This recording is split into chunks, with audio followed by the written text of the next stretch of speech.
नमस्कार, के न्यूज के खास शो स्पेशल रिपोर्ट में आपका स्वागत है और मैं हूं मनोज मानस। आज हम फिर हाजिर हैं देश की कुछ खास और अहम खबरों के साथ। आज हम सबसे पहले बात करेंगे बिहार में आम आदमी पार्टी के राज्य की सभी सीटों पर चुनाव लड़ने के ऐलान से बदले सियासी समीकरणों की। बिहार में किसे फायदा किसे नुकसान को फोकस करती रिपोर्ट देखिए और साथ ही इस खास बुलेटिन में हम दिखाएंगे धर्मांतरण जैसे ज्वलंत मुद्दे पर यूपी में फैले मकड़जाल की हकीकत। और चलते चलते बात करेंगे धामी के 4 साल के धुआंधार शासनकाल की। तो चलिए अब चलते हैं खबरों के विस्तार में।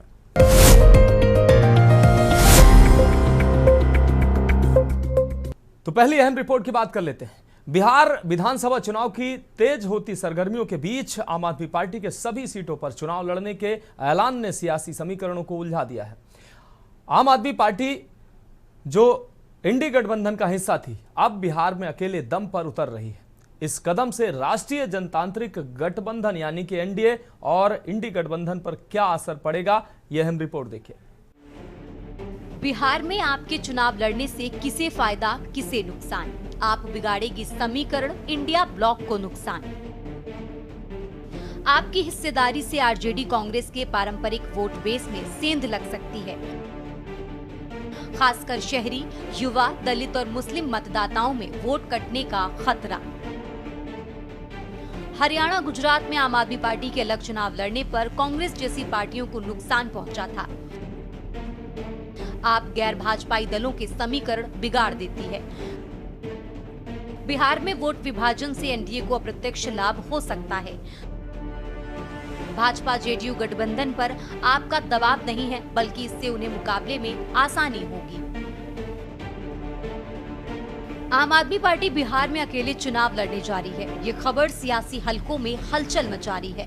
दरअसल अरविंद केजरीवाल ने अहमदाबाद में कहा कि इंडिया गठबंधन सिर्फ लोकसभा चुनाव के लिए था, अब हमारा किसी से कोई गठबंधन नहीं है। केजरीवाल ने कहा कि गुजरात के विसावदर उपचुनाव में हमने कांग्रेस से अलग लड़कर 3 गुना ज्यादा वोटों से जीत दर्ज की।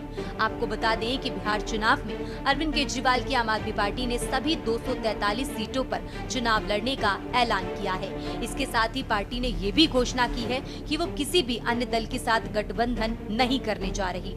पर सवाल उठता है कि क्या आम आदमी पार्टी किस आधार पर बिहार के लोगों से ये उम्मीद रखती है कि वो उसे वोट देंगे। जाहिर है कि बिना किसी उम्मीद के अरविंद केजरीवाल इतना बड़ा कदम नहीं उठाने जा रहे। जरूर इसमें उन्हें कोई उम्मीद नजर आ रही होगी। लेकिन अब आम आदमी पार्टी आ गई है। आम आदमी पार्टी एक विकल्प के रूप में लोग देख रहे हैं। तो विसावदर में जिस तरह से लोगों ने वोट दिया, ये माहौल, ये गुस्सा पूरे गुजरात के अंदर व्याप्त है लोगों का। मैं कई जगह लोगों से मैंने बात की, हर जगह लोगों में इसी तरह का गुस्सा है जिस तरह का गुस्सा विसावदर में देखने को मिला। तो लोगों ने मन बना लिया, पहले 30 साल कांग्रेस ने राज किया, उसके बाद 30 साल बीजेपी ने राज किया। अब समय का चक्र पूरा घूम गया है। अब बीजेपी का जाने का टाइम आ गया है। आम आदमी पार्टी की सरकार बनेगी और आम आदमी पार्टी अगले 3 साल तक, चुनाव तक लगभग 2.5 साल हैं, 2.5 साल खूब जम के गुजरात के अंदर प्रचार करेगी, घर घर जाएगी। आज से हम लोग गुजरात जोड़ो अभियान शुरू कर रहे हैं। इस गुजरात जोड़ो अभियान के 2 अंग हैं। एक नंबर आज जारी कर रहे हैं, नंबर है 9512040404। गुजरात के लोगों से अपील है कि आप इस नंबर पे मिस कॉल मार के आम आदमी पार्टी के साथ जुड़िए। बिहार में वोट कटवा बनकर भी आपको फायदा। 2024 के लोकसभा चुनाव में महागठबंधन को 42% वोट मिले थे, एनडीए को 52%। आम आदमी पार्टी खासकर शहरी क्षेत्रों में महागठबंधन के 2 से 4% वोट भी काट लेती है, तो ये कई सीटों का समीकरण बिगाड़ेगा। यही 2-4% वोट आपके राष्ट्रीय पार्टी के ओहदे को और ज्यादा मजबूत करेगा। बिहारियों के प्रति दिल्ली में बुलडोजर और जुड़नारियाना ट्रीटमेंट का मुद्दा आम आदमी पार्टी ने उठाया है। ऐसा माना जा रहा है कि बिहार के विधानसभा चुनाव में आम आदमी पार्टी वोट कटवा के रूप में उभर कर इंडिया गुट के अपने सभी साथी दलों को सबक सिखाने का काम कर सकती है। आरजेडी, कांग्रेस, वाम दलों को चुनौती देकर आम आदमी पार्टी एक बार फिर से अपनी उपयोगिता साबित कर सकती है। भविष्य में अगर देश में गठबंधन की राजनीति हावी होती है तो आम आदमी पार्टी को उसमें पर्याप्त महत्व मिल सके, इसके लिए ये बेहद जरूरी भी है। दरअसल आम आदमी पार्टी का अकेले चुनाव लड़ना महागठबंधन की वोटों को बांट सकता है, क्योंकि दोनों समान मतदाता आधार हैं। जैसे गठबंधन की सभी पार्टियां युवा, शहरी और बदलाव चाहने वाले मतदाताओं को टारगेट कर रही हैं। बिहार में चुनाव है तो बिहार में क्या आम आदमी पार्टी चुनाव लड़ रही है और लड़ रही है क्या ये आम आदमी पार्टी चुनाव लड़ रही है? देखिए, बिहार में दिल्ली में चुनाव पूरी तरह अरविंद केजरीवाल हार चुके हैं और अरविंद केजरीवाल जी अब राजनीति से फिनिश हो चुके हैं। उनके कोई सिद्धांत चलने नहीं है। बिहार में एनडीए और महागठबंधन की लड़ाई है। लालू प्रसाद जी को 15 साल बिहार की जनता ने दिया है। लालू जी के नेतृत्व को और नीतीश जी की नेतृत्व की लड़ाई है। नीतीश जी लगातार 13 चुनाव से लगातार लालू प्रसाद जी और उनके परिवार के लोगों को हराते रहे, आगे भी हराते रहे। आम आदमी पार्टी को मिल सकता है संगठन मजबूती का लाभ। आपको बता दें कि आम आदमी पार्टी का बिहार में संगठन अभी प्रारंभिक चरण में है। सभी सीटों पर चुनाव लड़ने से उसे बूथ स्तर तक कार्यकर्ताओं को सक्रिय करने और जमीनी नेटवर्क तैयार करने का मौका मिलेगा।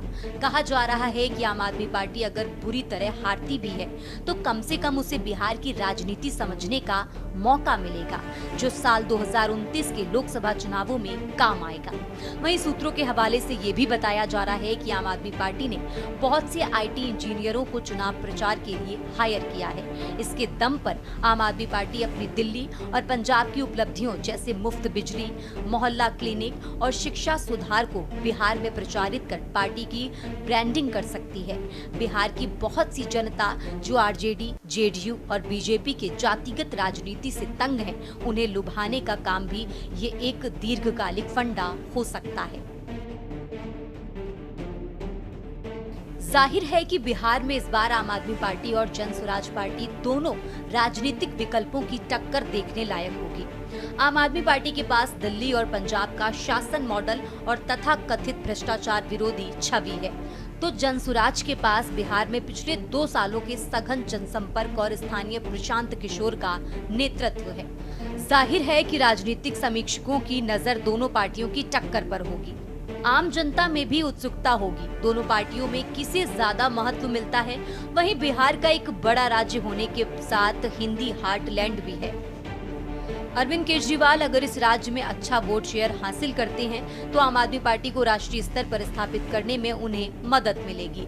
हालांकि आपको 4 राज्यों में राष्ट्रीय पार्टी का दर्जा है, पर अगर बिहार में भी राष्ट्रीय पार्टी का दर्जा मिल जाता है तो ये पार्टी के लिए सोने में सुहागा होगा।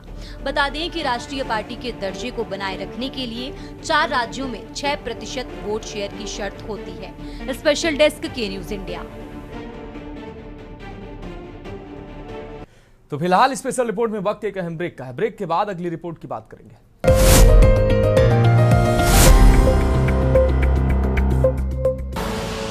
आप देख रहे हैं के न्यूज।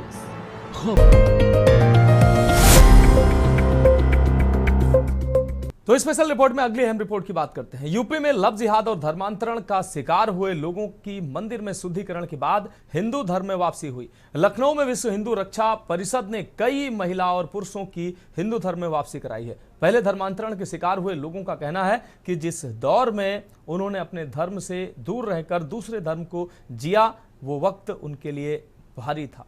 यह हम रिपोर्ट देखें। यूपी की राजधानी लखनऊ में गोमती नगर का शिव मंदिर गुलजार था। दरअसल यहां विश्व हिंदू रक्षा परिषद की अगुवाई में कई लोगों की घर वापसी कराई जा रही थी। इस दौरान धर्मांतरण करवाने वालों को त्रिपुंड लगाया गया, भगवा वस्त्र पहनाया गया और फिर वैदिक मंत्रों के साथ हवन पूजन कराया गया। आपको बता दें कि देश में धर्मांतरण का मुद्दा सबसे संवेदनशील है और इस मुद्दे से निपटने के लिए सरकार कार्रवाई कर राग अलाप रही है। लखनऊ में गोमती नगर के विशाल खंड 1 में शिव भोला मंदिर में हिंदू धर्म की वापसी के लिए मंत्रोच्चारण के बीच हवन के साथ पूजा अर्चना हुई। विश्व हिंदू रक्षा परिषद के राष्ट्रीय अध्यक्ष गोपाल राय के नेतृत्व में करीब 8 लोगों ने रीति रिवाज के साथ हिंदू धर्म में वापसी की। धर्म वापसी करने वाले लोगों का आरोप है कि उनके साथ पैसे और जमीन व प्यार का झांसा देकर उनके धर्म को बदलते हुए विशेष समुदाय से जुड़ी रीति रिवाजों की आयतें पढ़ाई गई। यही नहीं, ऐसा न करने पर उनसे बदसलूकी की जाती थी। बता दें कि औरैया की मांडवी शर्मा को जय ने बनाया क्या? पिता की शराब पीने की लत को पीर बाबा से छुड़वाने के नाम पर महराज अंसारी घर में रुद्र बनकर आने लगा। महराज ने अपना नाम छुपाकर मांडवी से दोस्ती की, उसको अपने प्रेम जाल में फंसाया, फिर उसको जैनब नाम देकर उससे निकाह कर लिया और इस्लाम कबूल करवा लिया। रुद्र शर्मा नाम का लड़का मेरी मम्मी को मिला था पापा की शराब छुड़वाने के लिए।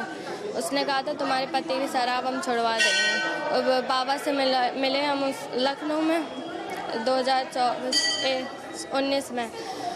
बाबा ने मुझे एक तावीज़ दी और 2000 रुपये और दुआ पड़ी थी। उसके बाद हम अपने घर पे आ गए।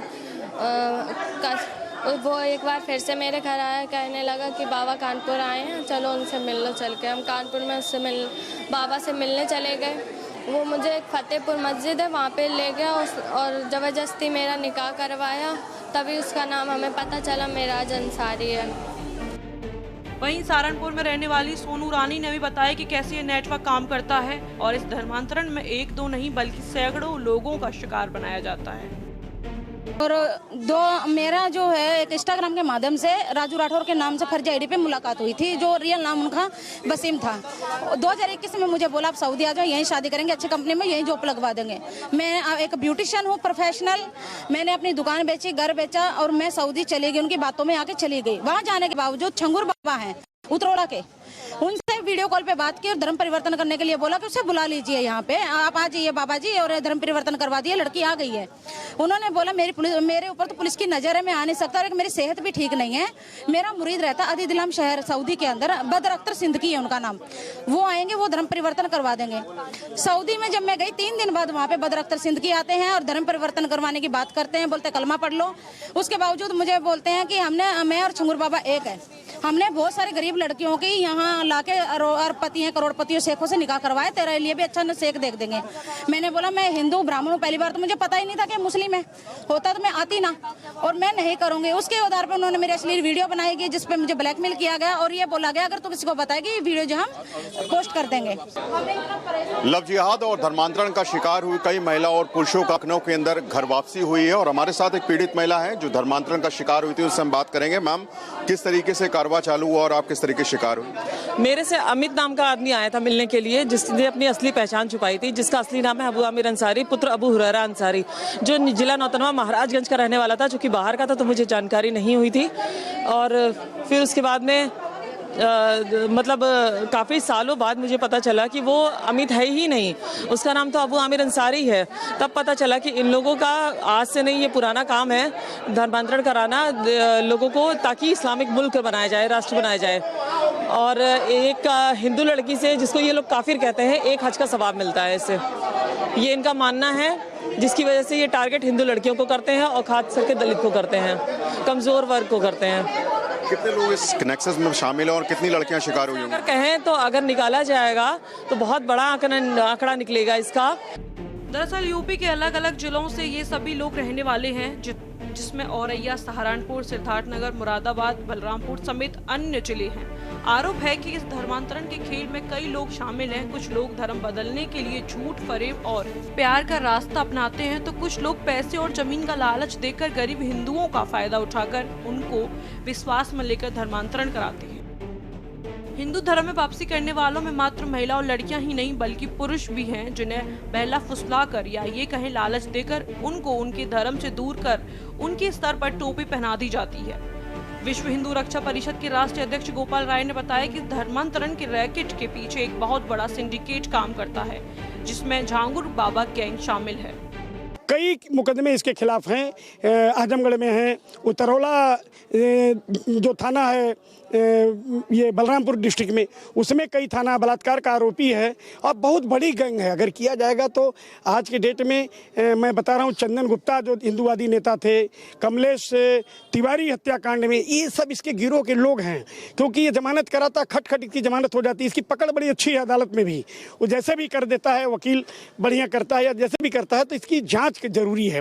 आपको बता दें कि जिन लोगों ने पहले इस्लाम अपनाया था उनमें किसी को लव जिहाद में फंसाकर धर्मांतरण कराया गया था, किसी को पैसे का लालच दिया गया था, तो वहीं किसी को विदेश में नौकरी का झांसा दिया गया था। ब्लैकमेलिंग से तंग ये लोग विश्व हिंदू रक्षा परिषद के लोगों के संपर्क में आए, जिसके बाद इनकी घर वापसी हुई। लखनऊ से के न्यूज के लिए शिवा शर्मा की रिपोर्ट।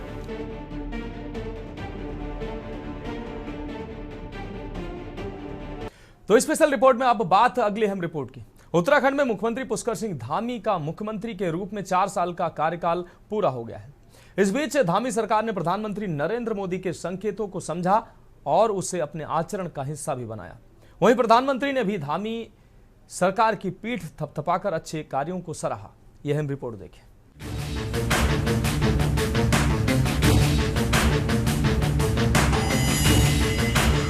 उत्तराखंड में धामी सरकार के 4 साल पूरे हो गए हैं। ऐसे में धामी सरकार ने इन 4 सालों में राज्य के विकास के लिए कई ऐसे कठोर कदम उठाए जो भविष्य के लिए ऐतिहासिक होंगे। मुख्यमंत्री धामी के कार्यकाल में राज्य में समान नागरिक संहिता कानून हो, सख्त भू कानून हो या फिर सख्त धर्मांतरण कानून, सभी राज्य के लिए ऐतिहासिक रहे हैं। धामी सरकार राज्य के विकास के लिए संकल्पबद्ध है।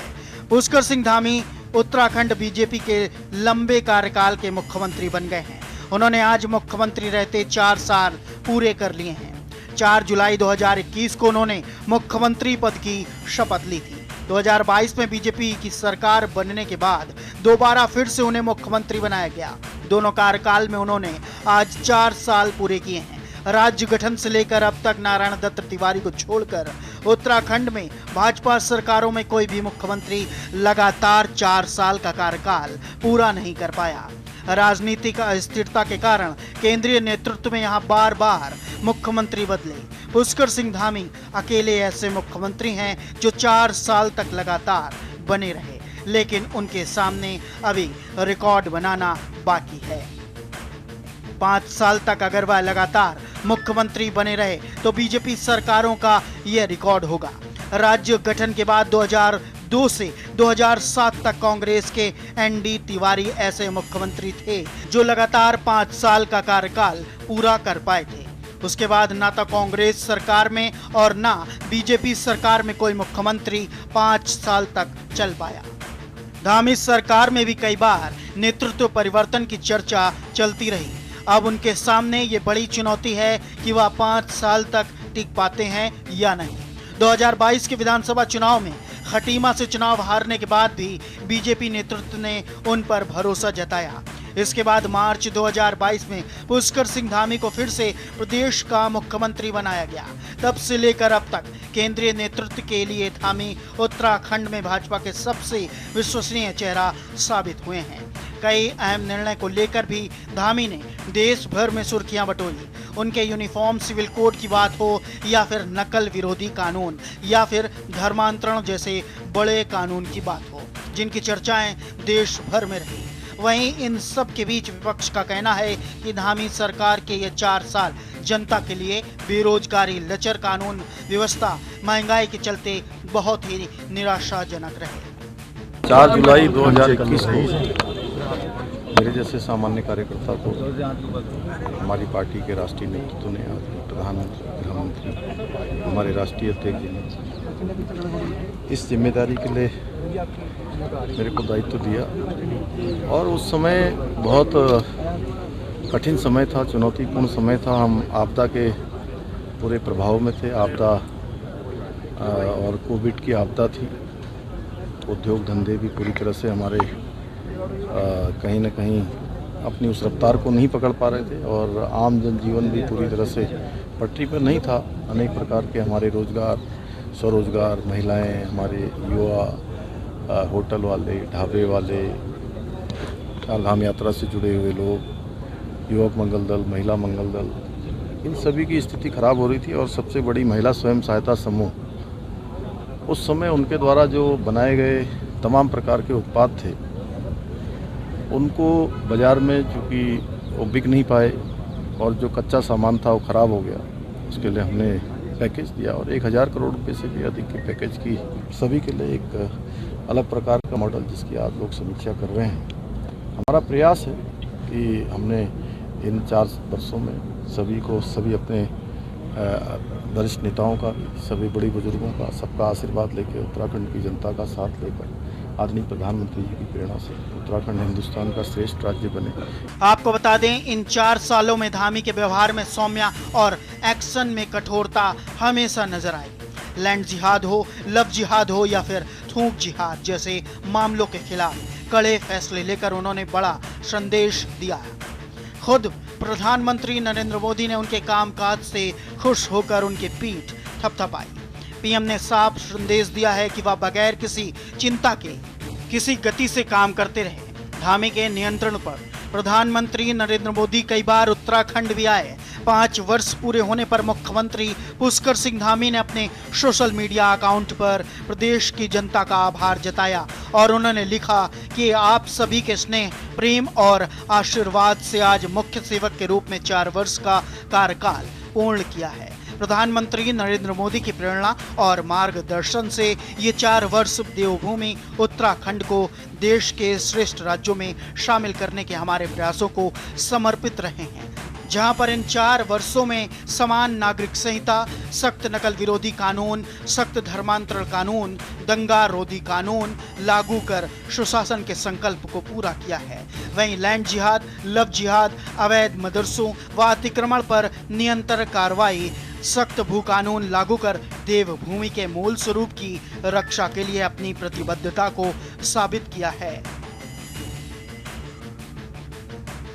सीएम धामी के 4 साल में बड़े फैसले। प्रदेश में यूनिफॉर्म सिविल कोड लागू किया गया। परीक्षाओं में पारदर्शिता के लिए नकल विरोधी कानून लाया गया। दंगाइयों से वसूली के लिए कानून दंगा विरोधी बनाया गया। राज्य की भूमि को बचाने के लिए सख्त भू कानून लाया गया। लैंड जिहाद और लव जिहाद जैसे मामलों पर सीएम धामी का कड़ा रुख रहा। प्रदेश में अवैध मजारों और मदरसों के खिलाफ एक्शन हुआ। उत्तराखंड राज्य आंदोलनकारियों के लिए सरकारी नौकरियों में 10% क्षैतिज आरक्षण को लागू किया गया। राज्य की महिलाओं को सरकारी नौकरी में 33% क्षैतिज आरक्षण दिया गया। सीएम धामी से पहले कई मुख्यमंत्रियों ने उत्तराखंड की कमान संभाली और देवभूमि में अपने काम की छाप छोड़ने की कोशिश की।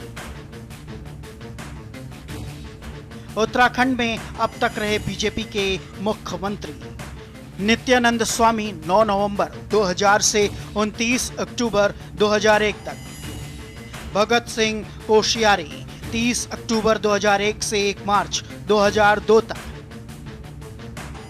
भुवन चंद खंडूरी 7 मार्च 2007 से 26 जून 2009 तक, रमेश पोखरियाल निशंक 27 जून 2009 से 10 सितंबर 2011 तक, भुवन चंद खंडूरी 11 सितंबर 2011 से 13 मार्च 2012 तक, त्रिवेंद्र सिंह रावत 18 मार्च 2017 से 10 मार्च 2021 तक,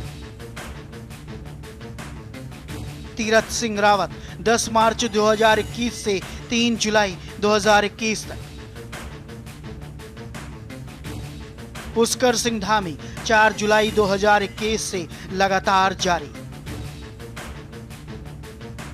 पुष्कर सिंह धामी उत्तराखंड भाजपा के सबसे लंबे कार्यकाल के मुख्यमंत्री बन गए हैं। उन्होंने आज मुख्यमंत्री पद के 4 साल पूरे कर लिए।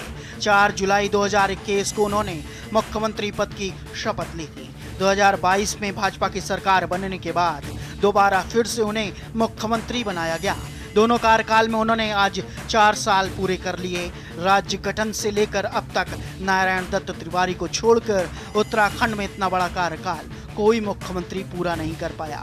कुल मिलाकर धामी सरकार ने अपने कार्यकाल के 4 साल के कार्यकाल को पूरा कर लिया। भाजपा एक और जहां धामी सरकार के कार्यकाल को ऐतिहासिक बता रही है, जबकि दूसरी ओर कांग्रेस धामी सरकार के कार्यकाल को घोर निराशाजनक बता रही है। सवाल यह है कि आखिर इन तमाम फैसलों के बाद विपक्ष धामी सरकार के कार्यकाल को घोर निराशाजनक क्यों बता रही है। Uttarakhand desk report.